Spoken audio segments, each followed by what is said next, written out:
Hey everyone. Hey Dan. Hey Chirpy. Hey Mark.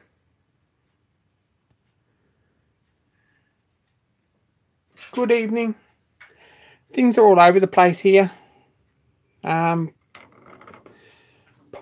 for that. I've just finished a job like in the last half hour and I've sort of been cleaning up, putting things away.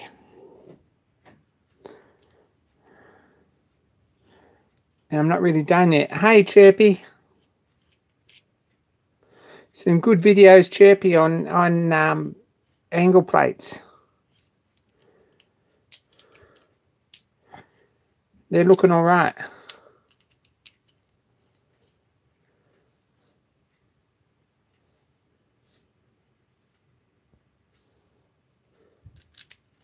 Dan's up to nothing. It's very hot here. I think it's been up to about, I think it got to about 38 centigrade today.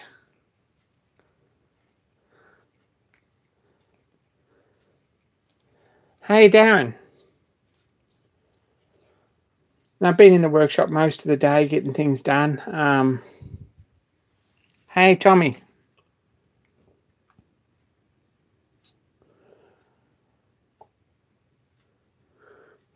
The trouble is I have a bit talking about these little V blocks. They're really nice. They were a gift from that lazy machinist in Canada. The problem I have with shouting him out is pronouncing his name.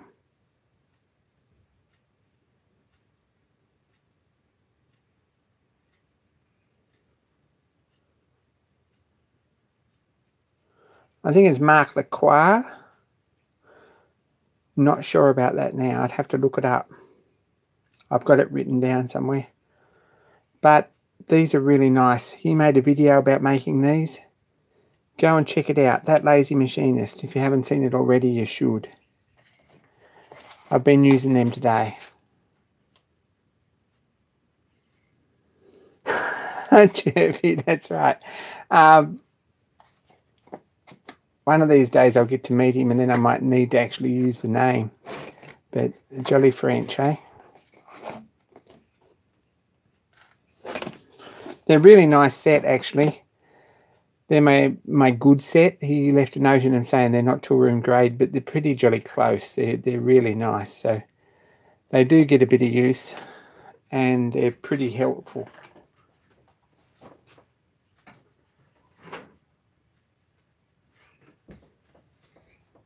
Speaking of crazy Frenchmen, this hammer also is from Pierre Baudry and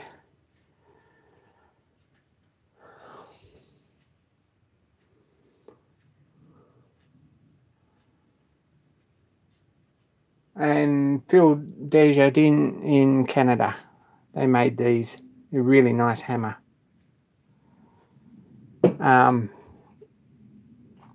Yeah, Phil. And that's been on the bench too. Just in case I actually watch that, I've got to be sure and put it back in this glove, which is what it come in. I don't think it was meant to be kept in a glove. I think it's meant to be used, but that's what it sits in. It stops it getting dinged up too much. Well, we got ratcheting tap wrench, courtesy of Mr. Tom Lipton at the Summer Bash. That's not a bad design, that. I wish it was a bit smaller and a little bit shorter, but it's not a bad tap wrench.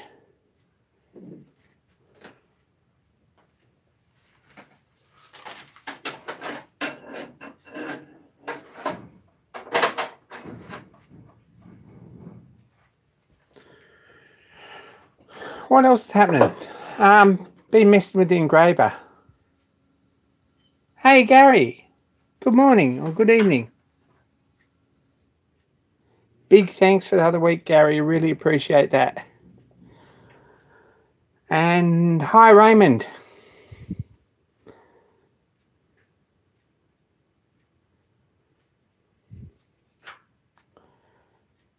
The pantograph engraver seems to be behaving itself remarkably well at the moment.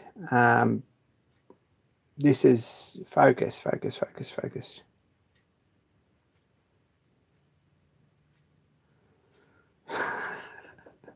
Awesome on the turbot. I think a turbot is actually a flounder. Someone can correct me, but a turbot looks like a flounder. Shebuild Dave, hi, welcome.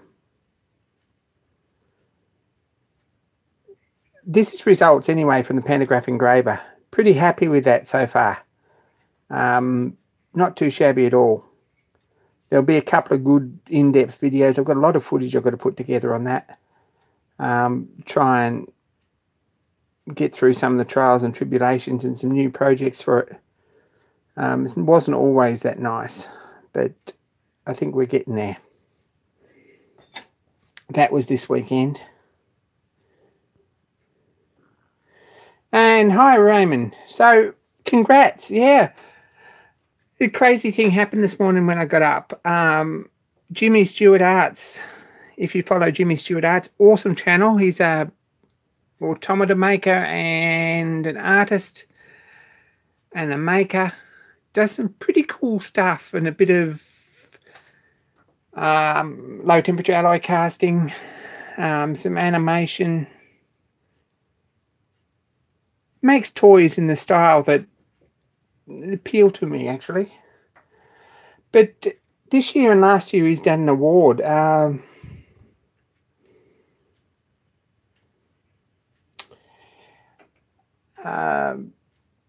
The Jimmy Stewart Arts Maker of the Year. This year it's Maker of the Year, which probably includes me, because Machinist of the Year might be a little bit too much of a step for me to be in the running. But anyway, I put a link to his video. Go and check it out. Jimmy Stewart's sending me a trophy, which is out of this world cute. I'm going to have to make a shelf here, I think, for it somewhere to sit it. Maybe. Maker of the Year, hey? It's a bit crazy, so that's awesome.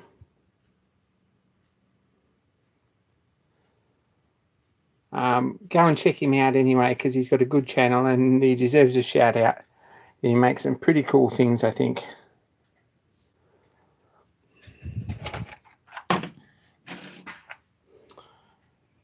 Machine NZ, g'day.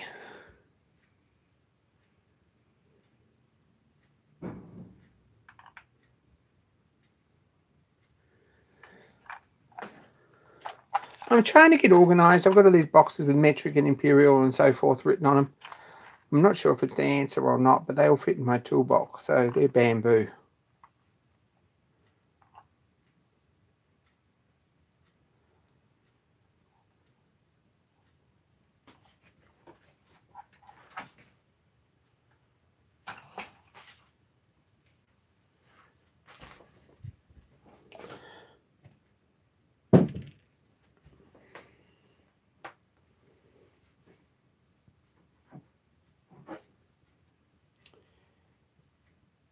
This isn't quite a failure yet.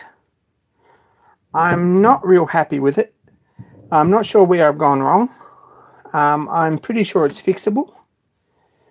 But if anyone says, hey, cast up a steady and make one, there's a reason that I've been putting this off for 4 years. It's not an easy thing to do. The problem at the moment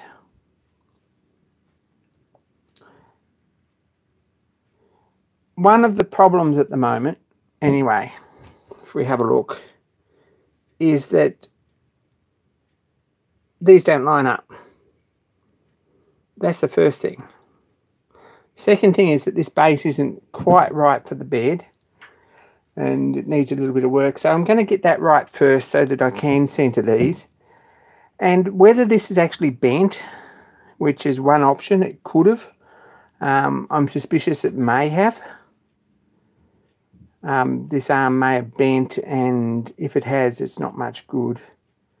But this is kicked that way, or it's across that way too far and it needs to come back out there, something like that. Probably it's just not on centre properly.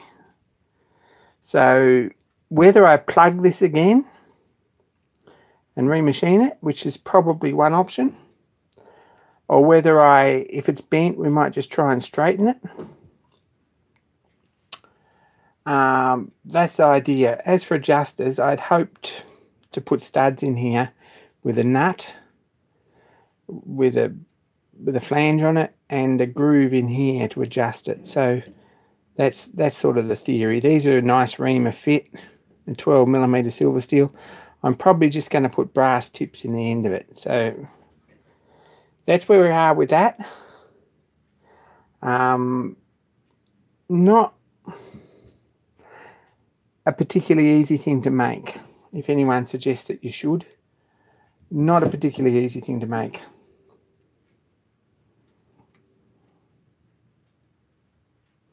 Probably it's best to plug those holes and remachine it. I've got a piece of gunmetal to match. Against this day, I've got a piece cast up that I can use that you're not going to be able to see if I Loctite that in, or it's only going to be half a hole. I'm not sure how I'm going to do that. Maybe I screw it in. Not sure. We're still thinking about that. But first thing, and I haven't got to it this weekend, is to make sure that this rod is actually parallel or perpendicular to the bench. That may be some of the issue. So we've got to need to check that out first. Not an easy thing to do.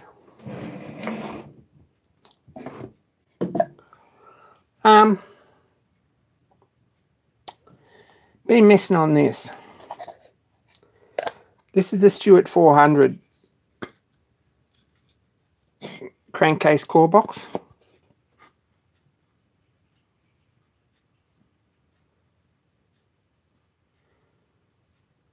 Hey Thomas, this doesn't look like it's all that far out. I really didn't think, and we set this up in the centre and machined these with the rotary table, so I was sort of expecting, these were pretty well clamped, I was sort of expecting these to line up in the middle if nothing else, or line up somewhere.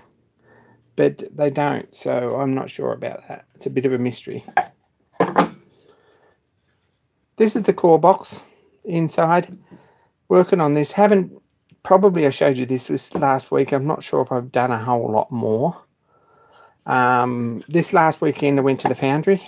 Didn't get much done. There were a few things went down that required some time that would have been better spent actually messing around casting stuff.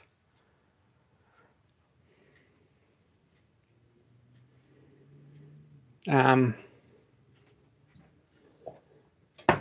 all that organised here.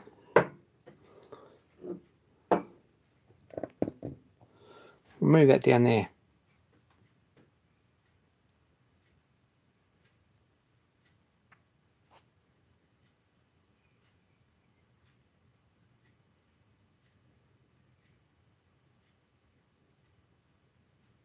Hey Stephen.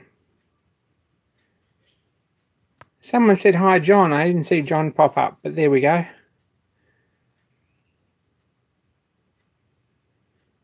Hi Thomas, I think I said that. Probably I can bend that a little bit, I'm not sure, but we're going to think about that. It's going to happen.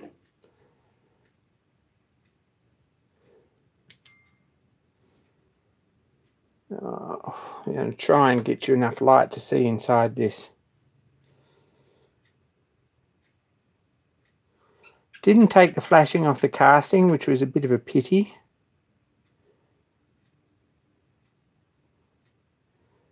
But that's the inside of the piston. Hey, John.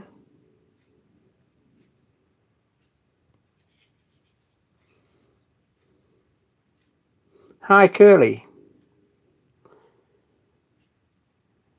We got the inside of the piston there and the outside of the piston. That was just a test. Hey, Cam. Nice to be on holidays.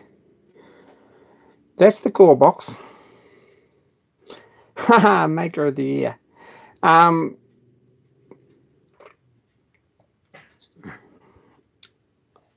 And the inside there should be an exact replica of the outside of that.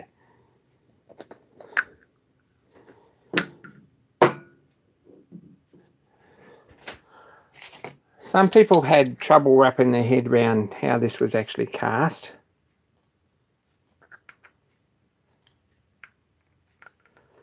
And I brought this all home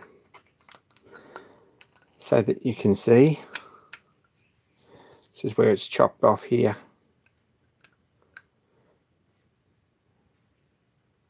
But this is just the gates. And that's the piston, or an aluminium replica of it. Hopefully there's enough body in it that when I machine it, it's going to not actually break through anywhere, and all the bits are going to be in the right spot. I've checked all that over, and I'm saying that we're going to cast one of them in iron. Probably it would be easier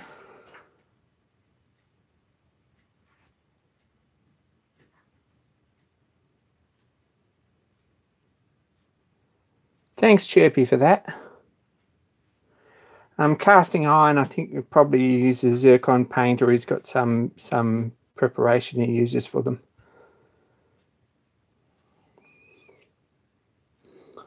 Probably yes, everyone's going to say, and everyone does say, that it would be easy to machine it out of cast iron rod. And I've got a bit there that I could actually use without too many problems.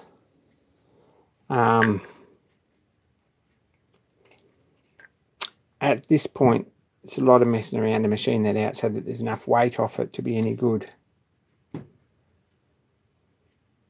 Probably could use the aluminium one. This one's not much good.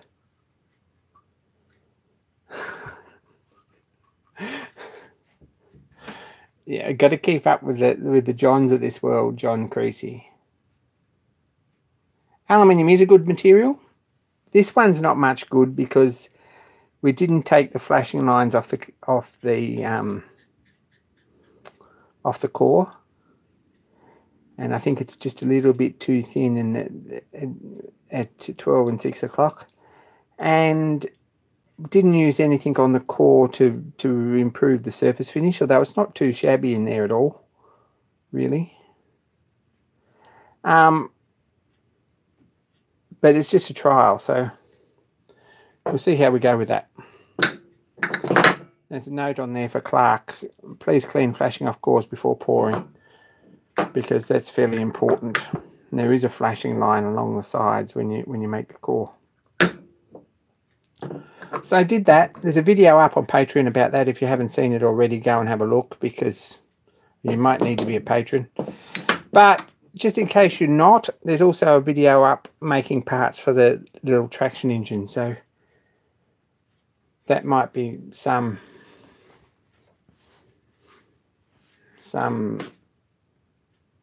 constant, well, recompense for that.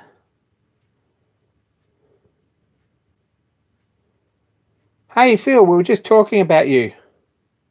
Ha ha ha! Someone's ears burning. I just put my hammer away in the glove and thought of you, as I do every time I do.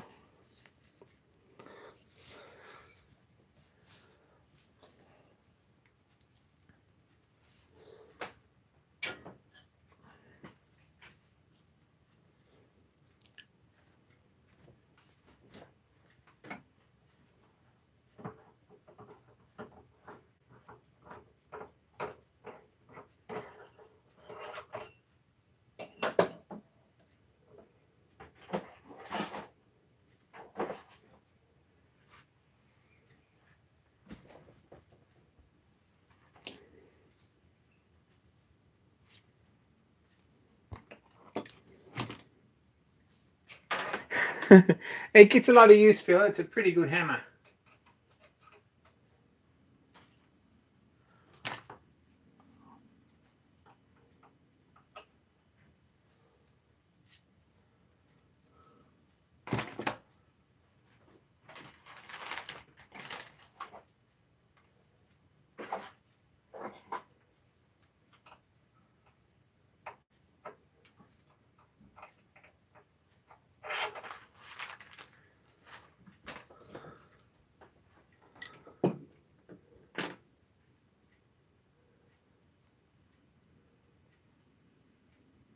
Really, long sad story with the cutters. I'm managing to get some, and the ones that I've got, the ones that I've actually been using, a little single lip.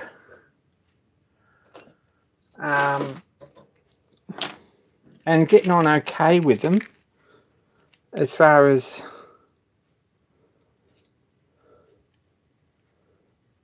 like this. And they're pretty good cutter usually. There's a little 60-degree single lip cutter. Now I got a couple of those in the end, and little ball end. Ordered 2 of them. I actually sent this one, which is 1/4 inches, in the wrong box, so that's not much good to anyone. So I'll talk to him about that. The other ones I bought are the wrong size and don't go in the machine, so we've not really had a good run with cutters for this. But haven't seen the overseas ones at all yet. These come from locally. But that's what we're getting with the engraver. This is what I made today. Turn this light off because it's a bit bright. One of those things when you think everything's going really well, and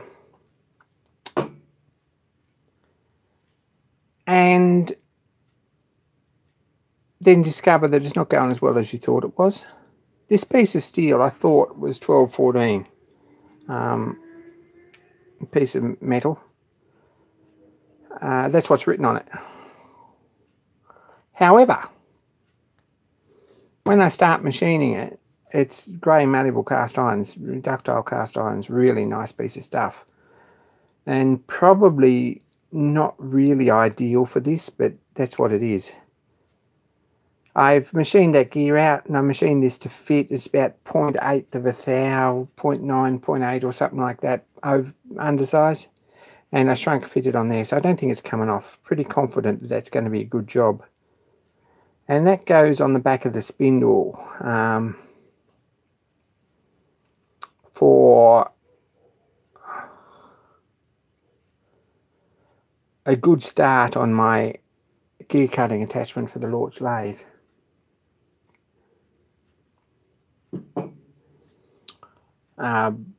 Which may or may not work. We might go over here to the lathe and have a bit of a look, eh? Past all the incredible amount of, oh, there's the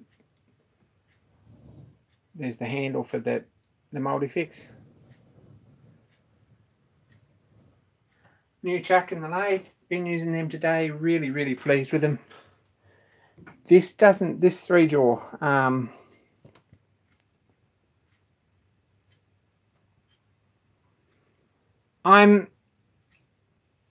I've decided that electric power feed isn't my technology. Not real good with some of those sort of things. And I've had a bad run with any CNC or numerical control machine I've ever had. So, not going to happen.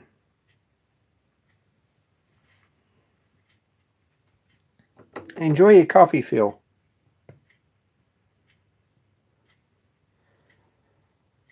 This little 3-jaw doesn't grip particularly well right on the end. Maybe I was just being unfair to it, but I'm going to have to try that a little bit more. It's the back of the spindle.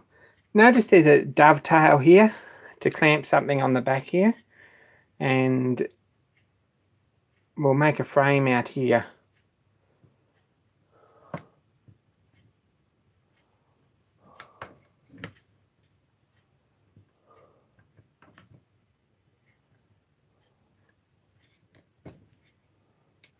Where are we there? Somewhere there. We'll make a frame out here with a guard and a cover and everything, and then we can put a guard over this as well, hopefully, and probably a back gear up the top. That's the ultimate outcome for this machine. This has got a hole here.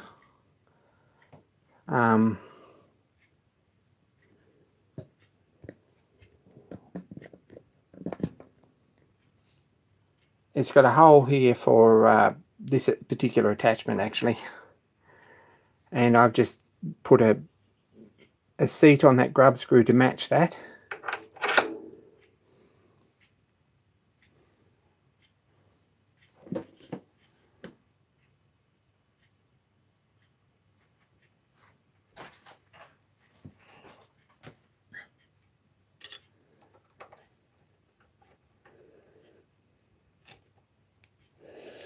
And surprisingly, it actually does match that, so pretty pleased about that. That goes on there like that.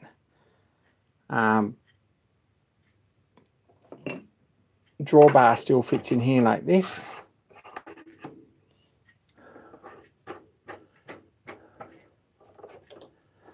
Which we're pleased about.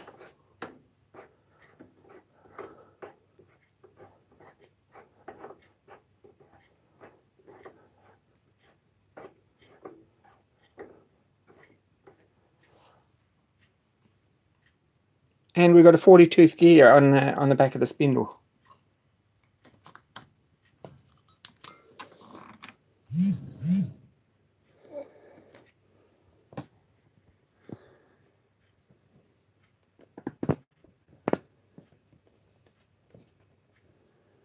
Try and sort of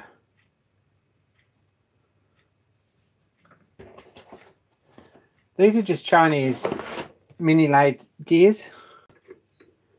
Give you some idea.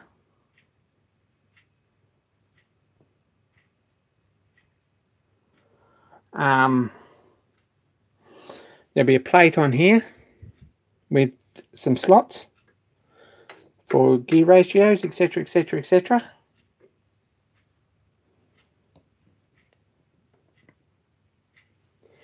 Down to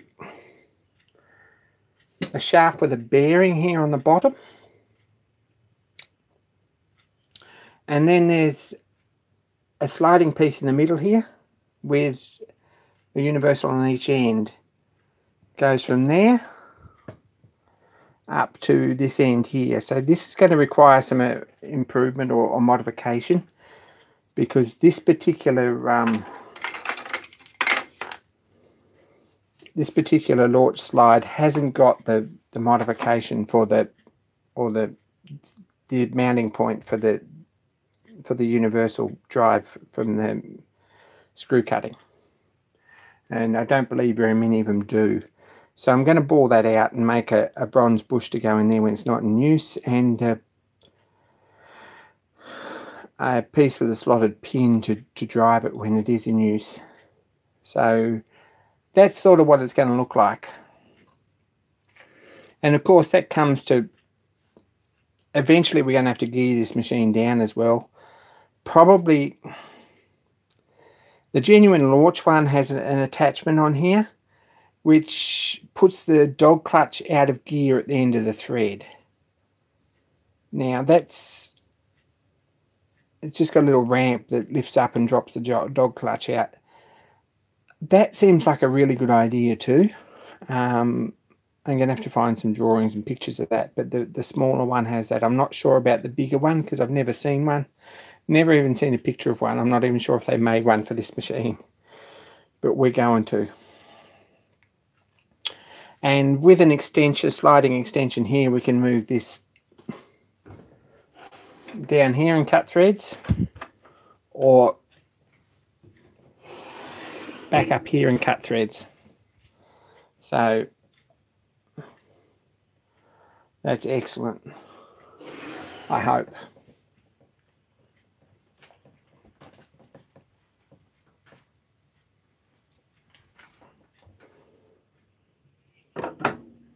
Now this steady goes this way around. No, it doesn't, but it does. Sorry to disappoint everyone. I don't think it's going to matter much. But when I put this pattern together, I put this the wrong way around, which is a bit of a pity because there's not enough meat on this side. If we put it the other way around on center, there's not enough meat on the other side to put the dovetail, to put the V in. If that makes any sense at all. It would just be quite a little bit too close there. So we made an executive decision and put it that way. So this is on the front. Don't think it's going to matter because most of the work I'm going to do is probably 1/4, 3/8 of an inch diameter. I don't think it's going to move a whole lot. But that's sort of what it looks like, and hopefully it's sort of a good thing.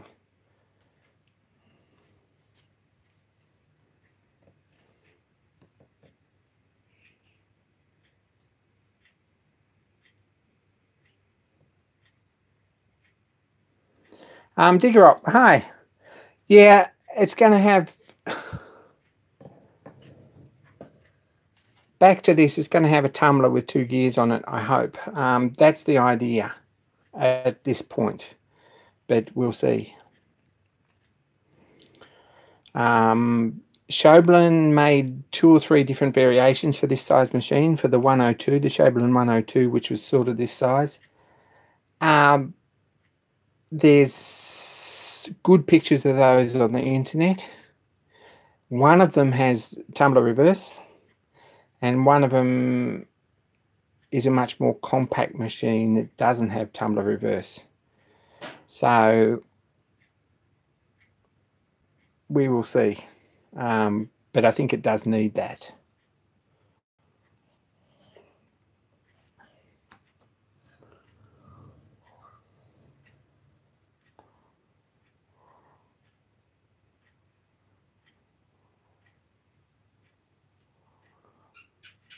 As far as lathe reverse, there is already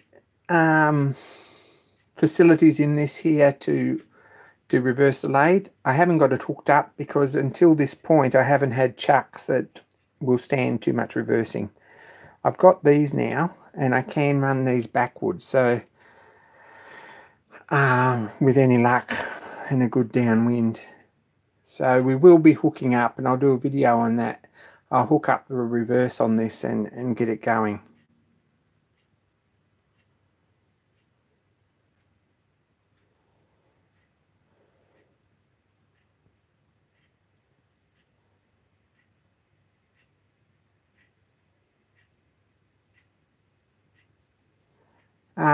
Curly, why doesn't it attach to the cross slide? Not sure what you mean there. Run that question past us again in a different way, and maybe I'll get it. I'm a bit dumb tonight.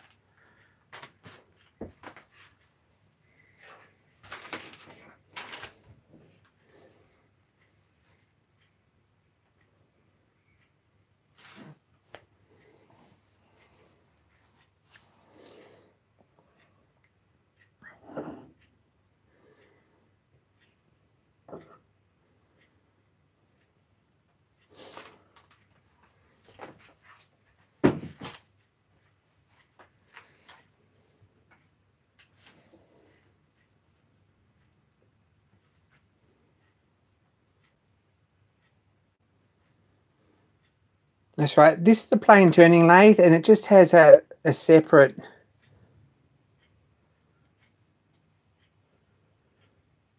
Yes, it goes into the end of the compound. Yeah, absolutely. This is the only crosswise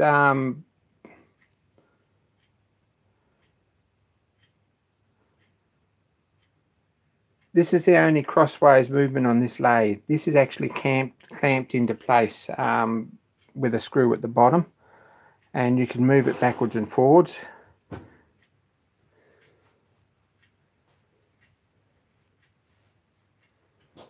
I don't think it will flip round, Darren. Thought of all that. This is all in the way then. If you do this knob and everything will be in the way to do that. So I don't think it's a big deal to set this up and to bore it. The compound absolutely turns that way and that way. So you can cut tapers and all those sort of things if you've got this set up like that. Whether that's anything, if it's something I'd have to do, but that's one of the crazy little side benefits that probably won't be very useful.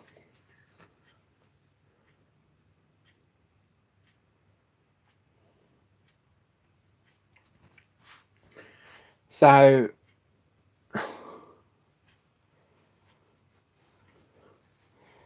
hopefully that works, and I've sort of explained that reasonably well, I hope. I probably haven't. But this is a start, and I can make and find out where.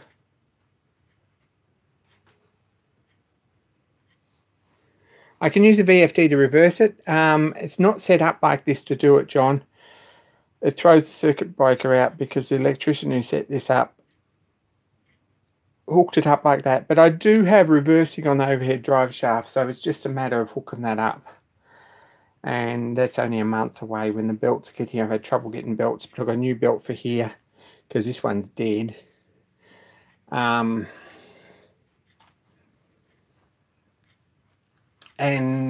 another belt for to go on the back for the fast and loose pulleys, so that we can reverse it.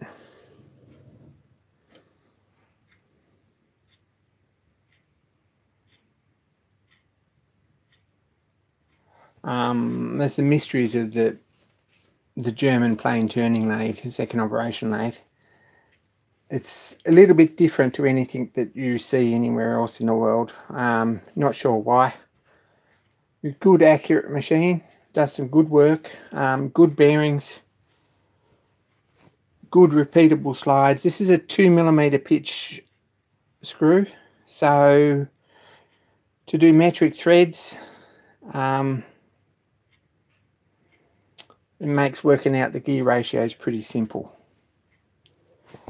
And I'll see if I can find a 63 tooth in some of the others, so I can probably cut some imperial as well. But we'll see how we go with that.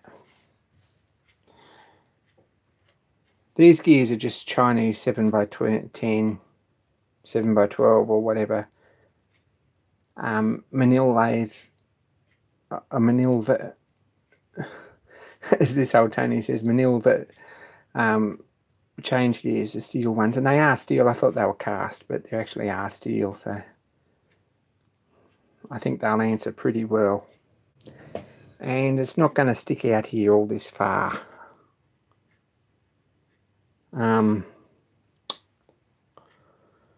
Excellent question. They probably are about that, I reckon, Darren. Really good question. I'd have to measure them. But I've got sort of enough to do some basic threads, and I'll probably make some more, so that's not a big deal. If push comes to shove, we could probably 3D print them. But I didn't say that out loud. So that's the Laura projects. Poor thing. Live center for this tailstock's sort of on the list. I've ordered one, John. I'm going to knock it out. I've got a mandrel to go in here that I can probably adapt pretty easily. And we'll see what we find out. But there's got to be an easy way to make a decent live center. I'd like a nice Swiss Gappy or something that was made for this machine, but they're just not easy to find. So we might have to go with a Chinese one.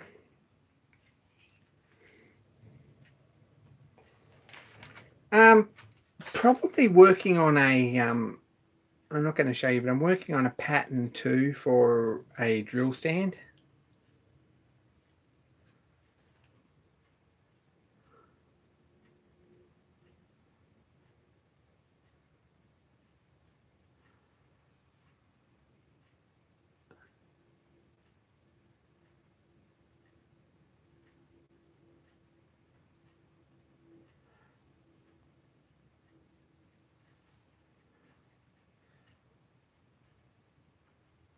Yes, that's right, Tommy.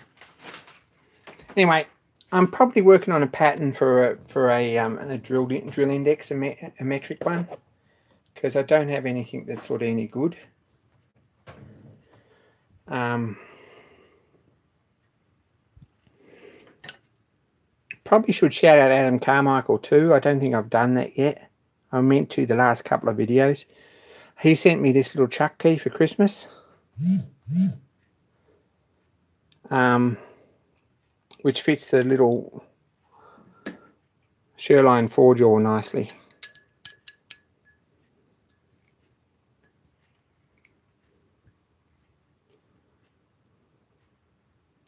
And that's awesome. I've been using it all day. Lots else to talk about, but I'm not going to because my phone's going flat. We might see you next week. That's telling me it's got 5% battery, so it's time it was switched off. I haven't got a charger right here tonight. Thanks for watching. You should go and check out Jimmy Stewart Arts. Check out my new trophy. Really, really chuffed to get that. Go and check out John Creasy on Instagram. Give him some more likes. He needs them. If you're on Instagram. Go and check out Chirpy's channel. Go and check out Phil's channel. Who else is there? Lots of you, probably. So, and to check out R. Stephen Lang's channel too. Anyway, I'm off. Thanks heaps. More soon. And